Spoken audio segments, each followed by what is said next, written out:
বন্ধুরা, কদিন ধরে এই কাচকি মাছ খেতে ইচ্ছে করছিল, তাই আজকে বাজার থেকে কাচকি মাছ আনালাম।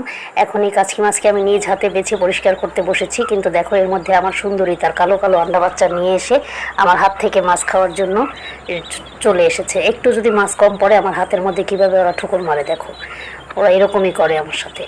আচ্ছা, তারপরে আমি মাছগুলোকে ভালো করে পরিষ্কার করে ধুয়ে এখন রান্না করতে চলে গেলাম। দেখো আমি পেঁয়াজ কুচি করে কেটে নিয়েছি, কাঁচামরিচকে ফালি করে নিয়েছি, এর মধ্যে লবণ, হলুদ, মরিচ সব কিছু দিয়ে ভালো করে কচলে নেব। কারণ যেহেতু কাচকি মাছটা একটু এমনিতেই সফট মাছ, এর মধ্যে যদি পেঁয়াজটা আস্ত থাকে তাহলে পেঁয়াজটা কাঁচা কাঁচা থেকে যাবে, তাই আমি ভালো করে ডলা দিয়ে পেঁয়াজটাকে অর্ধেক সিদ্ধ করে ফেলেছি। তারপর আমাদের ক্ষেতের একদম খাঁটি সরিষার তেল দিয়ে, সরিষা ভাঙানো সেই তেল দিয়ে তারপরে মাছটাকে দিয়ে মাখিয়ে একদম ভালো করে মিক্স করে একটুখানি হালকা পানি দিয়ে তারপরে চচ্চড়ি চুলায় বসিয়ে দিলাম।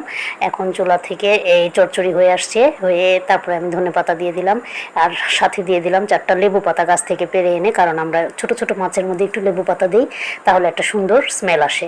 দেন আমি গরম গরম ভাত খেতে বসে গেলাম এই কাচকি মাছ দিয়ে। এই দেখো গাছ থেকে একটা সুরমা মরিচ পেড়ে এনে কুচকুচ কুচকুচ করে আমি ভাতের সাথে, গরম ভাতের সাথে এই কাচকি মাছের ভুনা খেয়ে নিলাম। কেমন হলো বলো তো?